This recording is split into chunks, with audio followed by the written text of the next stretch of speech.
마태복음 12장 31절 32절 시작. 그러므로 내가 너희에게 이르노니 사람의 모든 죄와 회방은 사하심을 얻되 성령을 회방하는 것은 사하심을 얻지 못하겠고 또 누구든지 말로 인자를 거역하면 사하심을 얻되 누구든지 말로 성령을 거역하면 이 세상과 오는 세상에도 사하심을 얻지 못하리라. 아멘. 하나님께서는 모든 죄를 다 사하실 수 있습니다. 그렇지만 예외적으로 인간이 사함받을 수 없는 죄가 한 가지가 있는데 그것이 바로 오늘 본문에서 말하는 성령 회방죄입니다. 성령 회방죄는 성경에 나타난 가장 무서운 경고 중에 하나입니다. 마태복음 12장에 보면 예수님께서 안식일에 귀신 들려 눈 멀고 벙어리 된 자를 고치셨습니다. 그런데 바리새인들이 이것을 보고 예수가 귀신의 왕 바알세불의 힘을 힘입어서 귀신을 쫓아낸 것이다 라고 말합니다. 이에 예수 그리스도는 31절 32절의 말씀과 같이 성령을 회방하는 것은 사하심을 받지 못하고 말로서 성령을 거역하는 것은 이 세상과 오는 세상에서도 결코 사함을 받지 못한다라고 말씀하고 있습니다. 요한복음 3장 16절에 보면 누구든지 하나님의 독생자 예수 그리스도를 믿는 자마다 멸망치 않고 구원을 얻고 영생을 얻는다라고 말씀합니다. 그렇지만 이것에도 한 가지 예외가 있는데 성령을 회방하는 것은 금세와 내세에 결코 사함을 받지 못하는 것입니다. 성령 회방죄는 사망에 이르는 죄로서 성령에게 범하는 가장 무섭고 무거운 죄인 것입니다. 자, 우리 요한일서 5장 16절을 다 같이 보시겠습니다. 요한일서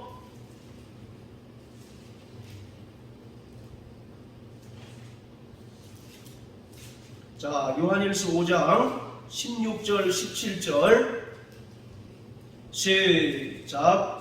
누구든지 형제가 사망에 이르지 아니한 죄 범하는 것을 보거든 구하라. 그러면 사망에 이르지 아니하는 범죄자를 위하여 저에게 생명을 주시리라. 사망에 이르는 죄가 있으니 이에 대하여 나는 구하라 하지 않노라. 모든 불의가 죄로 돼 사망에 이르지 아니하는 죄가 있도다. 자, 죄가 두 가지 종류가 있다고 설명합니다. 하나는 사망에 이르지 않는 죄가 있고 또 하나는 사망에 이르는 죄가 있다라고 말씀하고 계셔요. 그래서 사망에 이르는 죄를 범한 자들에 대해서는 구하라 하지 않겠다라고 이렇게 사도 요한은 이야기하고 있습니다. 여기서 사망에 이르지 않는 죄는 뭘까요? 이미 양심의 화인을 맞아서 진리에서 완전히 벗어나고 배교한 자들 뿐만 아니라 마태복음 12장에서 말씀하고 있는 성령을 회방하고 성령을 거역한 자들에 대한 죄를 말하고 있는 것입니다. 예수님은 요한복음 14장 16절을 통해서 제자들에게 내가 십자가에 달려 죽으시고 부활 승천하신 후에 너희에게 또 다른 보혜사를 보내줄 터인데 그는 너희와 영원히 함께 하실 것이다 라고 말씀하고 있습니다. 바로 또 다른 보혜사이신 성령은 예수를 대신하는 보혜사이기 때문에 오셔서 예수가 하셨던 사역들을 그대로 진행하시는 것입니다. 그러므로 예수의 사역이 중단 없이 이 땅에서 계속 지속될 수가 있는 것이죠. 바로 인자이신 예수가 이 땅에 오신 것은 십자가에 달려 죽으시기 위하여 오셨습니다. 마태복음 20장 28절에 보면 인자가 온 것은 섬김을 받으러 온 것이 아니라 도리어 섬기려 하고 자기 목숨을 많은 사람의 대속물로 주려 합니다라고 이와 같이 말씀하고 있습니다.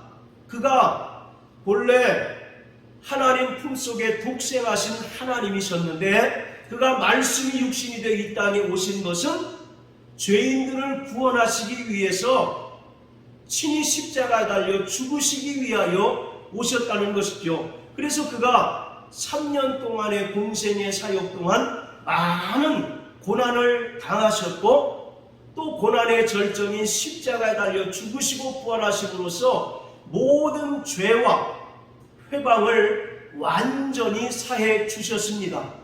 자, 그렇지만 예수께서 말씀하신 또 다른 보혜사이신 성령은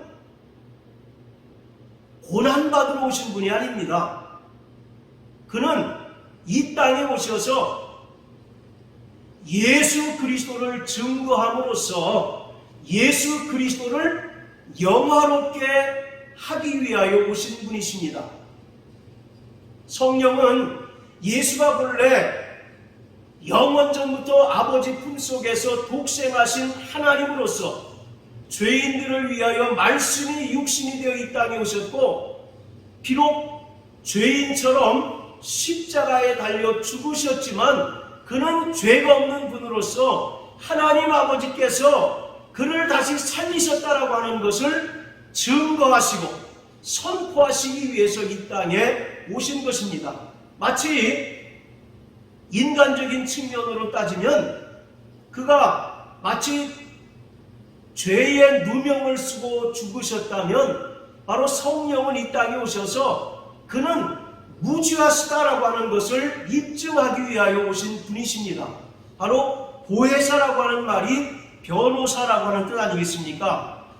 예수는 원 변호사이십니다. 그리고 성령은 또 다른 보혜사이신데 예수가 이 땅에 보혜사로 오신 것은 우리 죄인들을 변호하고 죄인들인 인간을 대언하기 위해서 오셨어요. 그래서 요한일서 2장 1절에 보면 우리를 위하여 대언하시는 분이 계시니 곧 예수 그리스도시다라고 이와 같이 말씀하고 있습니다. 자, 이와 같이 보혜사로 오신 예수 그리스도는 죄인들을 변호하고 죄인들을 위하여 대언해 주시기 위하여 오신 분이에요. 그렇다면 또 다른 보혜사이신 성령은 고난받으러 오신 분이 아닙니다. 이 땅에서 십자가에 달려 죽으시기 위하여 오신 분이 아니라 그는 예수 그리스도가 비록 처참한 모습으로 십자가에 달려 죽으셨지만 그는 근본 죄가 없는 하나님의 아들이심을 증거하고 입증해 주시기 위하여 오신 예수 그리스도의 변호사이십니다. 자, 저를 따라하세요. 예수는 죄인들의 변호사이시고 성령은 예수 그리스도의 변호사이시다. 예, 그 변호하시는 대상이 분명히 다른 것입니다. 그렇기 때문에 성령은 이 땅에 오셔서 예수 그리스도를 증거하고 예수 그리스도를 선포하시는 것입니다. 그래서 여러분들 사도행전에 보면 사도들이 전한 그 복음의 핵심이 뭐예요? 너희가 예수를 잘못 알고 십자가에 달아 죽였다. 그러나 그는 죄가 없는 분이기 때문에 하나님 아버지께서 그를 다시 살리셨다라고 하는 것이 베드로도 그렇고 많은 사도들의 일관된 복음의 그 주제 아니겠습니까? 바로 이와 같이 성령이 오셔서 예수를 변호해 주시는 겁니다. 가장 처참한 모습으로, 가장 비참한 모습으로 십자가에 달려 죽으셨지만 그는 근본 죄가 없는 분이시고 그 증거로 하나님께서 그를 죽은 자 가운데서 다시 살리셨다라고 하는 것을 증거하시는 분이십니다. 그렇기 때문에 인자이신 예수 그리스도를 거역하고 회방하는 것은 사심을 받을 수 있지만, 예수를 변호하고 예수를 증거함으로써 영화롭게 하기 위하여 이 땅에 오신 성령을 거역하고 회방하는 것은 결코 사심을 받지 못하는 것입니다. 아까 말씀드린 것처럼 마태복음 20장 28절에 보면 인자가 온 것은 섬김을 받으러 온 것이 아니라 도리어 섬기려 왔다라고 말씀하고 있습니다.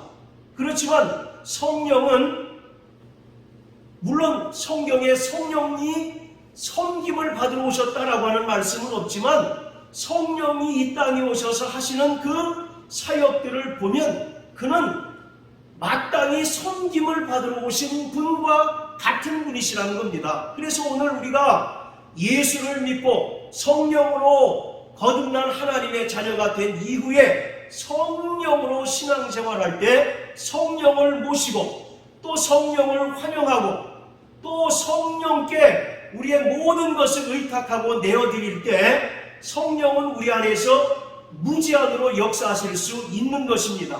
반면에 우리가 성령을 제한하고 또 에베소서 4장 30절의 말씀처럼 성령을 근심케 하거나 데살로니가전서 5장 19절 20절의 말씀처럼 성령을 소멸하거나 예언을 멸시하게 되면 성령은 우리 안에서 더 이상 일하지 않으십니다.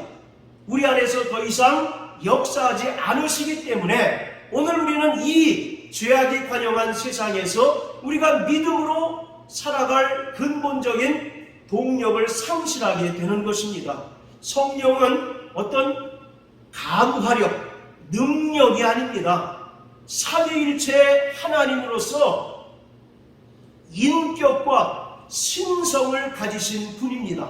그렇기 때문에 그를 우리의 신앙생활을 통해서 적극적으로 사모하고 그를 섬기고 그를 환영하게 될 때 그는 우리를 주관하시고 우리를 지배하시고 우리를 다스리심으로 말미암아 우리가 하나님의 뜻대로 살아가게 되고 또 하나님의 그 뜻을 깨닫고 그 하나님의 은혜와 뜻을 따라 살아가게 하시는 것입니다.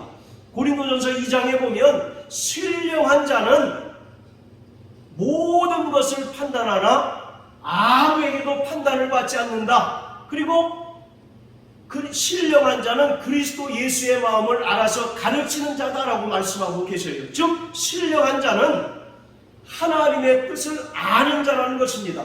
그렇기 때문에 우리는 우리의 신앙생활에서 적극적으로 성령을 사모하시기를 바랍니다. 또 적극적으로 성령의 인도에 내 자신을 내어 맡길 때 성령께서 우리를 이끄시고 성령께서 우리를 인도하심으로 말미암아 비로소 이 세상에서 믿음으로 승리할 수가 있는 것이에요. 그러나 말씀드린 것처럼 우리가 여전히 성령을 받고서도 육체의 소욕을 조차 살게 되면 우리 안에 계신 성령은 근심하게 됩니다. 또 성령의 은사를 소멸하게 되고 또 성령의 더 나가서 성령을 거역하게 되면 이것은 금세와 내세에 도무지 사함받을 수 없는 죄를 범하게 되는 결과에 이르게 되는 것이에요. 그렇기 때문에 날마다 성령을 사모하는 자 되시기를 주의 이름으로 축원합니다. 오늘 바로 이 성령 회방죄에 대해서는 구약의 두 번의 무리바 사건을 통해서 우리가 알 수가 있습니다. 바로 이 무리바라고 하는 말은 다투다, 또 불평하다라고 하는 그런 뜻인데요. 이스라엘 백성들이 광야를 살아가는 동안 물이 없어서 하나님께 원망하던 그런 이제 사건이 있습니다. 그것이 바로 두 번 이제 나타나게 되는데, 자, 우리 먼저 구약성경 출애굽기 17장을 다 같이 한번 보시겠습니다. 출애굽기 17장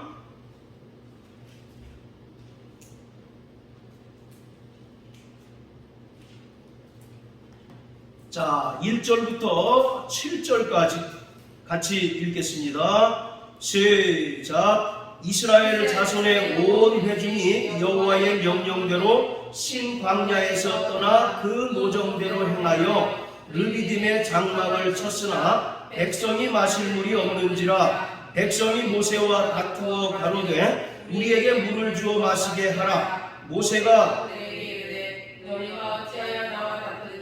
너희가 어찌하여 여호와를 시험하느냐. 거기서 백성이 물에 가라매 그들이 모세를 대하여 원망하여 가로되 당신이 어찌하여 우리를 애굽에서 인도하여 내어서 우리와 우리 자녀와 우리 생축으로 목말라 죽게 하느냐. 모세가 여호와께 부르짖어 가로되 내가 이 백성에게 어떻게 하리이까. 그들이 얼마 아니면 내게 돌질하겠나이다. 여호와께서 모세에게 이르시되 백성 앞을 지나가서 이스라엘 장로들을 데리고 하수를 치던 내 지팡이를 손에 잡고 가라. 내가 거기서 호렙산 반석 위에 너를 위하여 서리니 너는 반석을 치라. 그것에서 물이 나리니 백성이 마시리라. 모세가 이스라엘 장로들의 목전에서 그대로 행하니라. 그가 그곳 이름을 마사 또는 무리바라 불렀으니 이는 이스라엘 자손이 다투었으니요. 또는 그들이 여호와를 시험하여 이르기를 여호와께서 우리 중에 계신가. 아멘. 바로 무리바라고 하는 말은 다투다 또는 불평하다라고 하는 그런 의미인데요. 바로 이 출애굽기 17장이 바로 첫 번째 무리바 사건입니다. 자, 이스라엘 백성들이 물이 없어서 모세를 원망할 때 하나님께서 모세에게 뭐라고 말씀하느냐면 6절에서 내가 거기서 호렙산 반석 위에 너를 대하여 서리니 너는 반석을 치라. 그러면 그것에서 물이 나리니 백성이 마시리라. 이렇게 얘기합니다. 여기서 이 반석이라고 하는 말은 낮은 바위 그런 뜻입니다. 낮은 바위. 즉 이것은 말씀이 육신이 되어 이 땅에 오신 예수 그리스도 그리고 십자가에 달려 죽으신 예수 그리스도를 설명하고 있습니다. 성경에서 반석은 예수 그리스도를 설명합니다. 이사야서 26장 3절에 보면 반석은 여호와니라 라고 말씀한 것처럼 이 반석은 결국 예수 그리스도를 설명하고 있는 것인데 이 반석은 어떤 반석이냐? 6절에 보면 내가 거기서 너를 대하여 서리니 이것은 하나님께서 자기 자신을 낮추셔서 모세와 같이 임하신 것입니다. 그래서 말씀이 육신이 되어 이 땅에 오신 예수 그리고 반석을 지팡이로 쳤는데 이 치다라고 하는 말은 죽이다라고 하는 그런 뜻이에요. 그래서 이 6절의 말씀은 예수 그리스도가 십자가에 달려 죽으심으로써 인간들의 모든 죄를 속량하신 사건을 설명하고 있습니다. 그럼으로써 이스라엘 백성들이 다 갈증을 해결하게 되었습니다. 바로 이것이 첫 번째 이제 무리바 사건이고, 자, 두 번째는 민수기 20장 한번 다 같이 보십니다. 민수기 20장.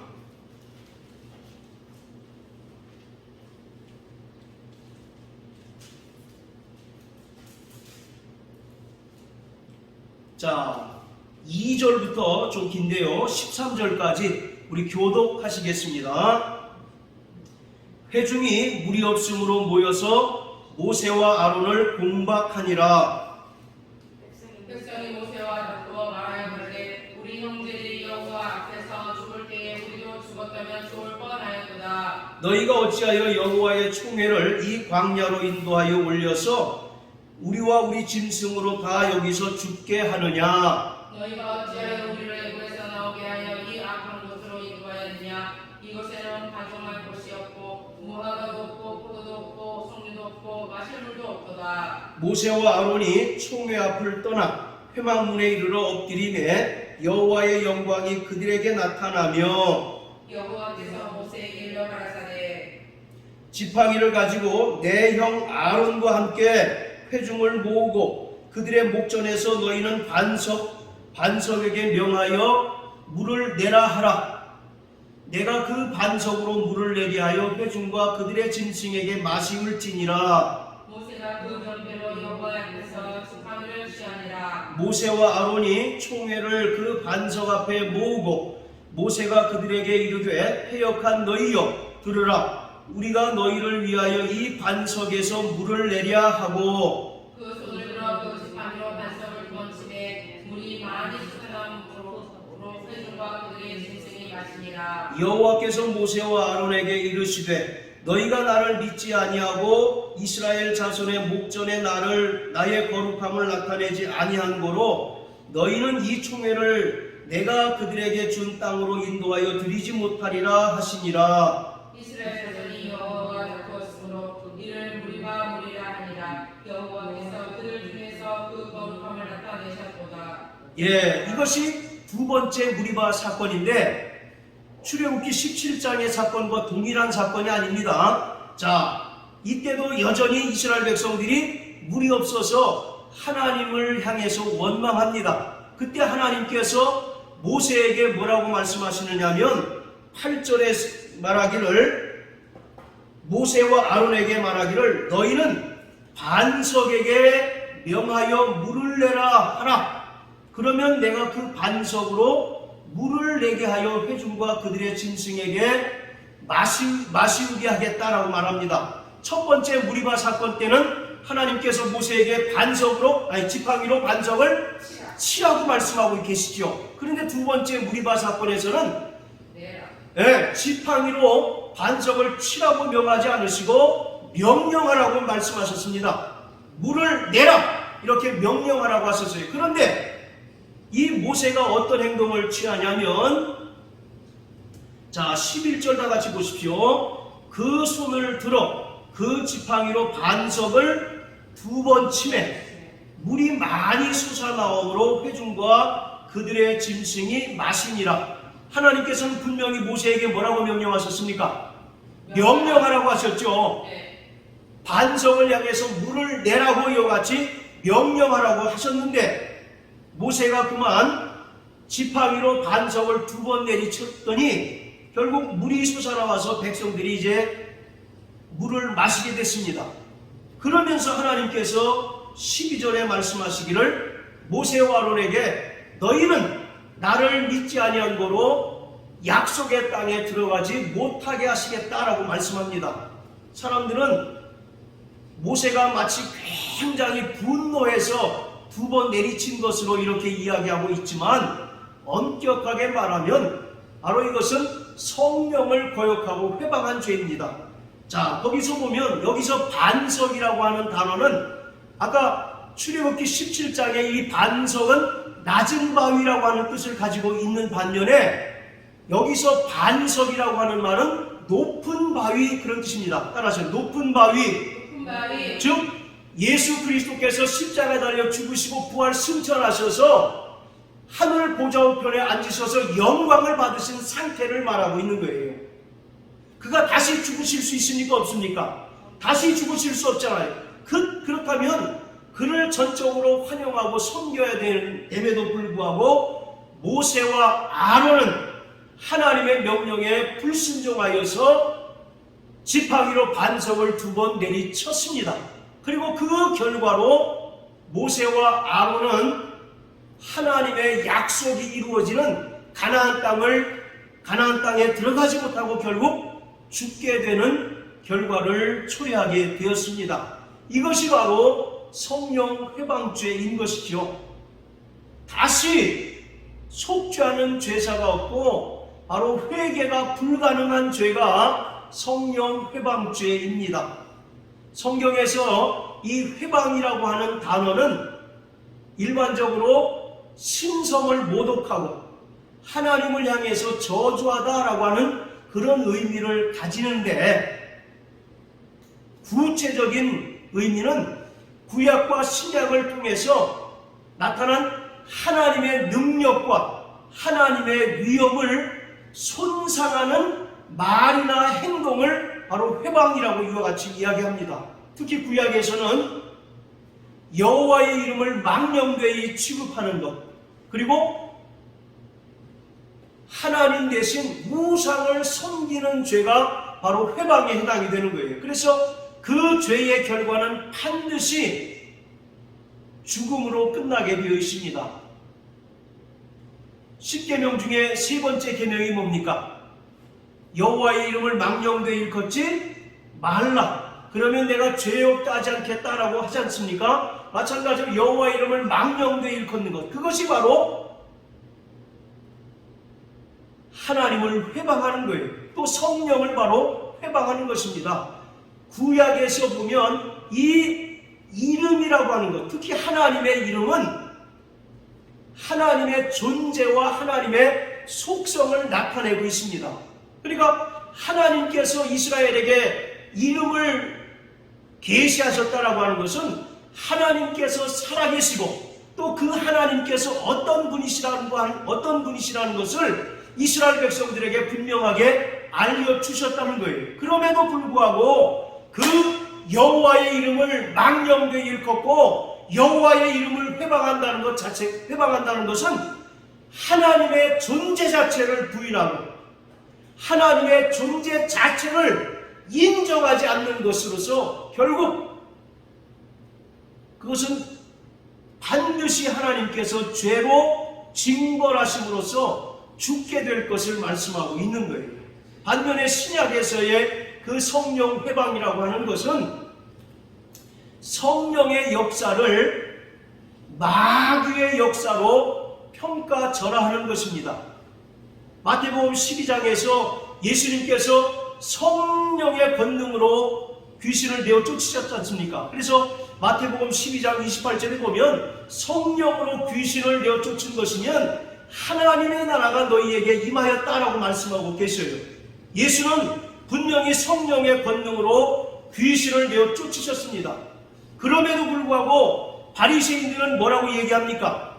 저가 귀신의 왕 바알세불을 힘입어서 바알세불이 집혀서 바로 귀신을 내어 쫓았다라고 이렇게 이야기하고 있어요. 이처럼 바로 성령의 역사, 하나님의 놀라운 역사를 마귀의 역사로 평가절하하는 것, 그것이 바로 성경에서 나타난, 신약에서 나타난 바로 성령 회방인 것입니다.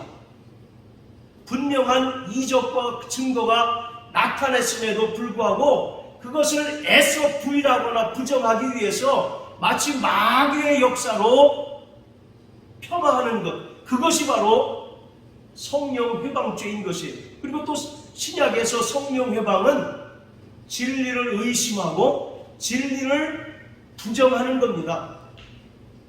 근데 단순히 부정하는 것이 아니라 지속적으로 진리를 거스리고 진리에 대하여 바로 부정하는 행위가 바로 성령 회방죄예요.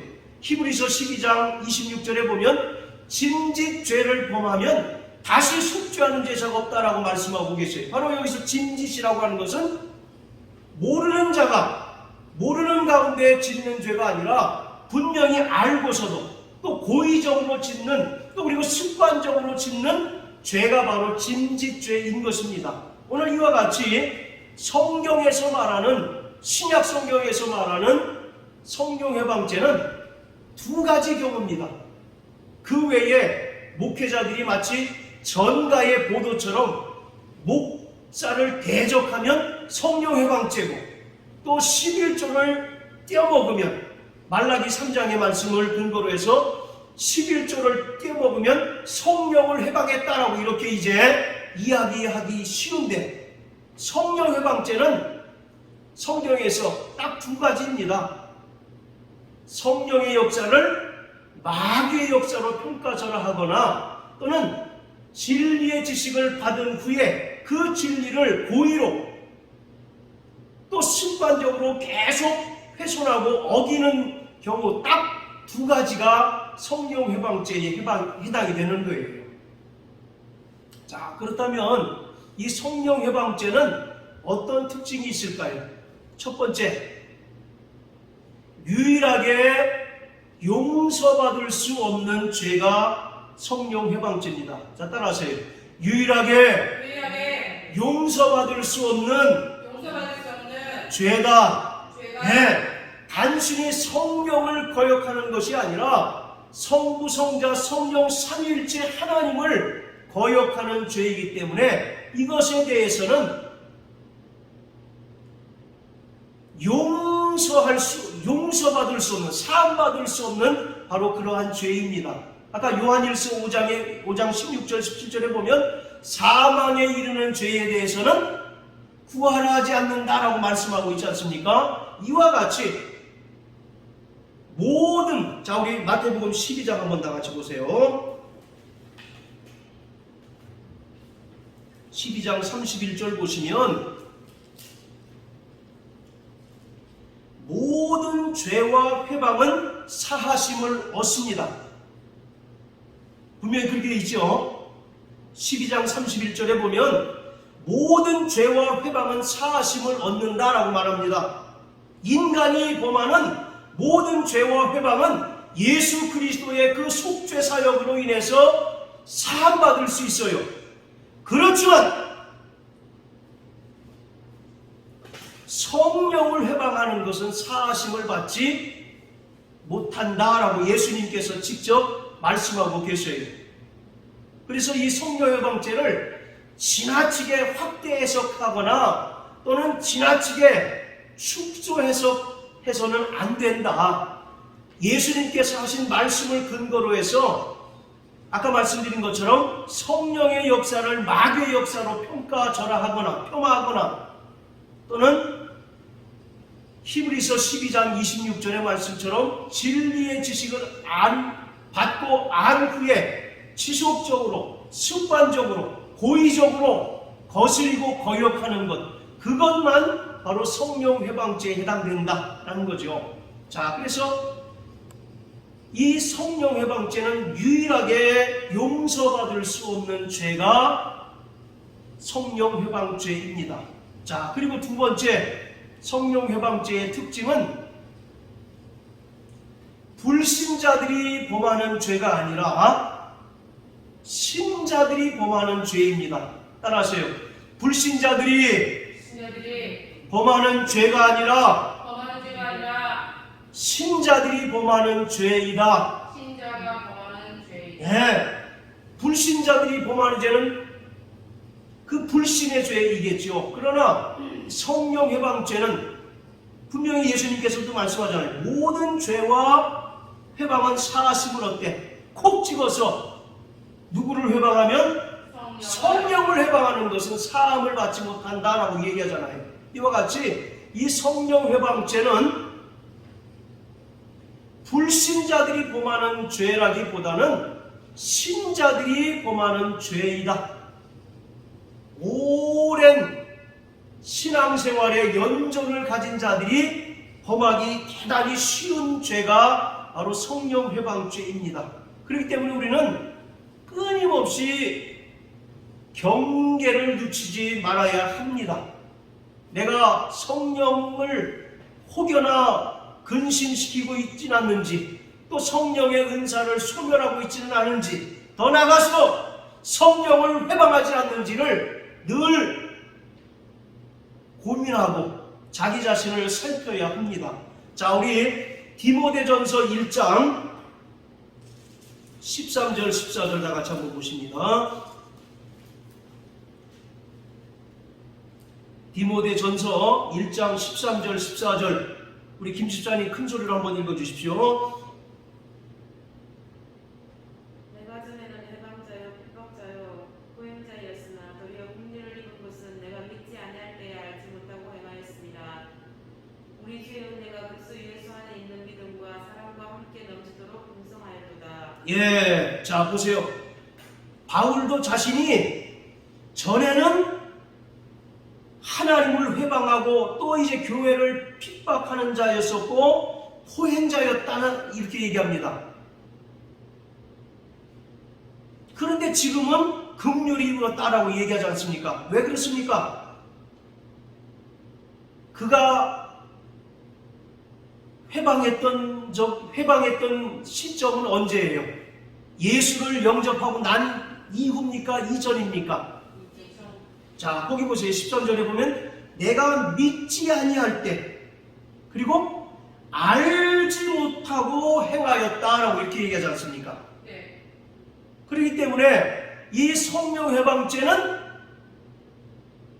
불신자들의 죄가 아니라 신자들의 죄다 라고 하는 것을 말씀드릴 수가 있는 거죠.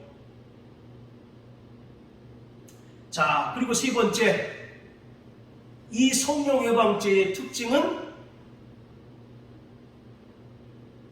회개가 불가능한 죄입니다.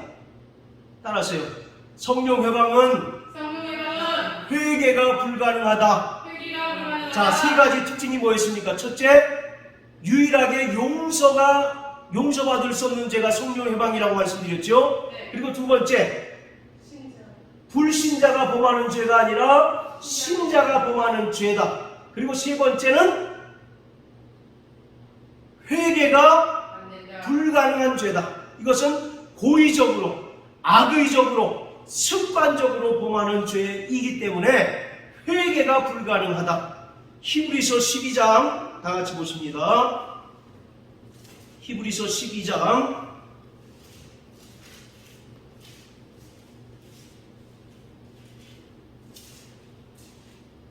죄송합니다. 10장, 히브리서 10장 26절, 27절 시작. 우리가 진리를 아는 지식을 받은 후 짐짓 죄를 범한 즉 다시 속죄하는 제사가 없고 오직 무서운 마음으로 심판을 기다리는 것과 대적하는 자를 소멸하는 냉렬한 불만 있으리라. 자, 29절 하물며 하나님의 아들을 밟고 자기를 거룩하게 한 언약의 피를 부정한 것으로 여기고 은혜의 성령을 욕되게 하는 자의 당연히 받을 형벌이 얼마나 더 중하겠느냐. 너희는 생각하라.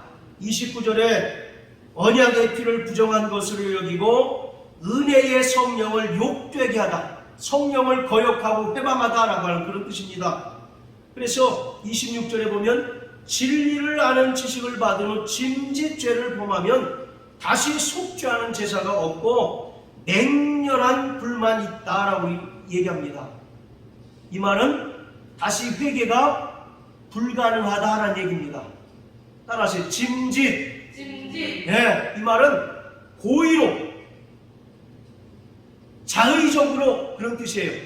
우발적으로 알지 못한 상태에서 범하는 죄가 아니라 뻔히 알아요. 뻔히 알지만 자기가 고의로 우연을 가장한 필연으로 범하는 죄가 바로 짐짓입니다. 보통 뭐 미필적 고의 그런 말 있잖아요. 네. 이 일을 하게 되면 어떤 일이 벌어질 것이라는 거 뻔히 알면서 짓는 죄가 바로 미필적 고의인데 그런 것을 이야기하는 겁니다. 여러분들 구약에 보면 하나님께서 이스라엘 전역에 도피성을 6개 두라고 분명히 말씀하셨잖아요. 그 도피성에 피해서 목숨을 부지할 수 있는 경우는 어떤 경우입니까? 실수로 사람을 죽인 경우에 하나지 않습니까? 만약에 도피성에 어떤 사람이 피했는데 이 사람이 실수로 사람을 죽인 것이 아니라 계획적으로, 고의적으로 사람을 죽인 경우에는 결코 도피성에 들어가지 못하고 보수자에 의해서 이 사람이 목숨을 잃게 되는 것처럼 오늘 이 짐짓이라고 하는 것은 우리가 진리를 알고 진리의 사람이 된 이후에 자기가 계속 진리를 거스려요. 고의적으로 습관적으로 진리를 거스르는 경우를 말하고 있습니다. 한두 번 하는 것이 아니라 계속 반복적으로 짓는 죄를 말하고 있어요. 한두 번 해서 속히 돌이켜 회개하면 그나마 살 길이 열릴 터인데 이 사람이 습관적으로 진리를 거스리고 진리를 훼손함으로써 양심이 화인을 맞게 되는 겁니다. 그 안에 사단이 가득함으로 인해서 사단이 그를 지배하게 되는 거죠. 결국 이러한 자는 회개할 기회조차 허락받지 못하고 심판을 받게 되는 것입니다. 요한복음 12장에 보면 사도 요한이 돈꾀를 맡은 누굽니까? 유다를 향해서 뭐라고 얘기합니까? 저는 도적이라고 얘기하잖아요. 그리고 13장에 와서는 사단이 그에게 예수를 팔 생각을 집어넣었다라고 이와 같이 얘기하지 않습니까? 자, 우리 그런 비슷한 경우가 사도행전 5장에 이제 나옵니다. 자, 한번 보십시오. 사도행전 5장. 잘 아시는 아나니아와 삽비라의 그런 이야기인데 3절을 보시면 사단이 내 마음에 가득하여 내가 성령을 어떻게 했다고요? 속이고 라고 이렇게 되어 있습니다. 자, 그리고 9절에 보면 베드로가 가로되 너희가 어찌하여 함께 꾀하여 주의 영을 뭐 했습니까? 시험했다라고 이렇게 얘기합니다. 여기서 이 시험이라고 하는 것은 아까 출애굽기 17장에 이스라엘 백성들이 하나님을 그 물로서 시험할 때를 시험하는 것과 같은 단어를 썼어요. 그러니 결국 이 아나니아와 삽비라도 성령을 거역하고 성령을 결과적으로 회방한 죄와 같은 것입니다. 자, 그런데 3절에 보면 그 마음에 누가 가득합니까? 사단이 가득한 거예요. 이 사도행전 5장을 우리가 올바로 이해하기 위해서는 4장 끝을 봐야 합니다. 자, 우리 32절부터 37절까지 우리 김 집사님 빠르게 한번 읽어주십시오. 믿는 무리가 한 마음으로 한 뜻이 되어 모든 물건을 서로 통용하고 제 재물을 조금이라도 제 것이라 하는 이가 하나도 없더라. 사도들이 큰 권능으로 주 예수의 구원을 증거하니 무리가 큰 은혜를 얻어 그 중에 휘질한 사람이 없으니 이는 아까 집이 있는 자는 가라. 급한 것에 값을 가져다가 저들의 발 앞에 두매 저희가 각 사람 필요를 따라 나눠주리라. 구글에서는 레위족인이 있으니 이는 요셉이라. 사도들이 이끌어 바나바 번역하면 권위자라 하니 그가 같이 있음에 바나 값을 가지고 사도들의 발 앞에 두니라. 예, 이 예루살렘 교회는 아름다운 전통이 있었습니다. 어떤 것이냐면 부한 자들이 자기의 그 재산을 기부하여서 가난한 자들을 나눠줬어요. 그래서 특별히 부한 자도 없고 특별히 가난한 자도 없는 그런 이제 상태에 이르렀습니다. 그것이 이 예루살렘 교회의 아름다운 전통이었고요. 그리고 그 전통에 따라서 36절에 보면 바나바라고 하는 사람이 교회로부터 칭찬을 듣는 사람이 자기의 재산을 교회에 역시 기부를 해서 많은 사람으로부터 칭찬을 들었습니다. 그것을 아나니아와 삽비라가 본 거예요. 그리고 자기들도 바나바와 같이 사람들로부터 칭찬 얻을 목적으로 자기의 소유를 내겠다고 한 것입니다. 그런데 그 안에는 뭐가 가득한 겁니까? 사단이 가득해서 본전 생각이 났는지 그 값 전부를 교회에 이제 헌신한 것이 아니라 일부를 헌신하게 된 것이죠. 그랬다가 베드로가 그것을 알고 네가 성령을 속이고 땅값 얼마를 감췄느냐라고 이와 같이 호되게 책망을 듣습니다. 그리고 결국 아나니아와 삽비라가 부부가 이제 그 죽임을 당하게 되는 거죠. 이것은 결국 아나니아에게 쓸데없는 허영심이 가득했다는 겁니다. 아, 나도 저 바나바와 같이 사람들로부터 칭찬을 듣고 사람들에게 좀 유명한 사람이 되고자 하는 허영심이 있었던 거예요. 그래서 그에게, 교회에게 자기의 땅값, 자기의 이제 소유를 내겠다고 했는데, 막상 내겠다고 했는데 본전 생각이 났는지 그 전부를 헌신하지 않고 일부를 헌신하게 된 겁니다. 이와 같이 그 안에 사단이 가득해서 쓸데없는 허영심으로 인하여 결국 그가 본래 가졌던 마음대로 온전히 드리지 못하고 일부만 드리다가 결국 성령을 조롱하고 성령을 속이고 회방하는 그런 결과를 초래하게 된 것이죠. 이것은 거룩한 교회에 대한 사단의 거센 도전일 수도 있는 겁니다. 여러분들 여호수아 6장에 보면 여리고성을 깨뜨렸을 때 하나님께서 뭐라고 얘기합니까? 그 모든 전리품은 너희가 하나도 취하지 말라고 얘기하잖아요. 그런데 그 중에 누가? 아간이 일부를 훔쳤다가 그뿐만 아니라 가족들이 아골골짝에서 전부 다 화형을 당하는 저주를 당하지 않습니까? 그것과 비견되는 사건이에요.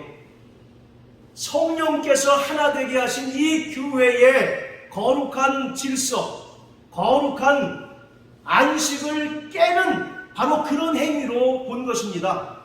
아니 자기가 예를 들어서 1억 내겠다고 했다가 믿음이 없어져서 5천만 내겠다고 하면 그게 무슨 큰 잘못이겠어요. 그러나 그것은 바로 결과적으로 거룩한 교회가 이제 시작되는 이 시기에 성령이 하나 되게 하신 그 교회의 질서를 파괴하는 그런 행위로 보게 된 것입니다. 결국 그래서 베드로는 네가 성령을 속였다. 그리고 또 성령을 회방했다라고 이와 같이 말씀하고 있는 것이죠. 오늘 우리는 날마다 성령 충만하게 되시길 주의 이름으로 축원합니다.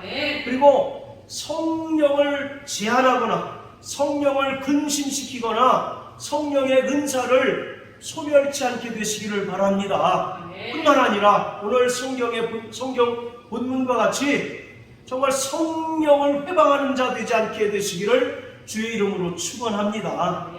성령 회방은 너무 크게 확대 해석해도 문제이지만 너무 축소 해석해도 문제이다. 딱 두 가지 경우만 해당된다고 저는 생각을 합니다. 첫째는 뭐였어요? 성령의 역사를 마귀의 역사로 평가함으로써 하나님의 능력과 하나님의 영광과 하나님의 위엄을 손상시키는 행위. 그리고 두 번째로는 진리의 지식을 받고 알데도 불구하고 고의적으로 습관적으로 반복적으로 계속 진리를 거스리고 훼손하는 것, 그것이 바로 성령 회방죄인 것입니다. 결국 그 안에 성령이 가득하지 않고 누가 가득해서 그랬습니까? 사단이 가득해서 결국 그렇다는 겁니다. 여러분들은 누구의 지배를 받고 있습니까? 성령 충만이라고 하는 것은 성령의 지배를 받는 것을 말씀한다고 말씀드렸잖아요. 그래서 우리는 날마다 성령의 지배를 받고 성령 충만함으로 죄악이 반영한 이 세대의 믿음으로 승리하는 자 되시기를 주의 이름으로 축원합니다. 할렐루야.